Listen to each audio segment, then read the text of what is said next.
IAS institute నిర్వహిస్తున్న all India scholarship exam pass అవ్వండి. 2 years ఫీజులో 50% మాత్రమే పే చేయండి. వైఎస్ఆర్సీపీ సోషల్ మీడియా యాక్టివిస్ట్ వర రవీందర్ రెడ్డిని పోలీసులు మంగళవారం ఉదయం 5 గంటలకు కడప 2వ అదనపు మెజిస్ట్రేట్ ఎదుట హాజరుపరిచారు. విచారణ అనంతరం రవీందర్ రెడ్డికి జడ్జి 14 రోజుల రిమాండ్ విధించారు. అలాగే ఈ కేసులో అరెస్టైన మరో 2 నిందితులు ఉదయ్ సుబ్బారెడ్డిలకు 41A నోటీసులు ఇచ్చి పంపాలని న్యాయమూర్తి పోలీసులకు తెలిపారు. అనంతరం ఈ కేసుకు సంబంధించిన పేపర్లను వర రవీందర్ రెడ్డి తరపు లాయర్లు మెజిస్ట్రేట్ ముందుంచారు. ఇరుపక్షాల వాదనలు విన్న అనంతరం న్యాయమూర్తి వర్రాకు ఈ మేరకు రిమాండ్ విధించారు. దీంతో పోలీసులు రవీంద్రారెడ్డిని కడప సెంట్రల్ జైలుకు తరలించారు.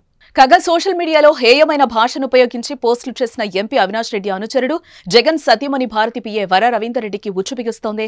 పులివెందుల నియోజకవర్గం వేముల మండలానికి చెందిన ఆయనపై రాష్ట్ర వ్యాప్తంగా కేసులు నమోదవుతున్నాయి. ఉప ముఖ్యమంత్రి పవన్ కళ్యాణ్, సీఎం చంద్రబాబు సతీమణి నారా భువనేశ్వరి, పీసీసీ చీఫ్ షర్మిల సహా కూటమి నేతలు వారి కుటుంబ సభ్యులపై అసభ్య పోస్టులు పెట్టడంపై వర్రాను పోలీసులు అదుపులోకి తీసుకున్నారు.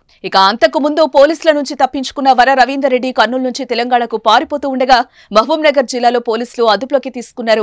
భారీ భద్రత నడుమ అతన్ని కడపకు తరలించారు. కాగా రవీందర్ రెడ్డి గతంలో మాజీ సీఎం జగన్ సతీమణి భారతికి పీఏగా పనిచేసినట్లుగా వార్తలైతే వస్తున్నాయి. వారం క్రితం పోలీసులు రవీంద్రారెడ్డిని అదుపులోకి తీసుకున్నారు. 41A నోటీసులు జారీ చేసి తాలూకా పోలీసులు వదిలేయడం చర్చనీయాంశమైంది.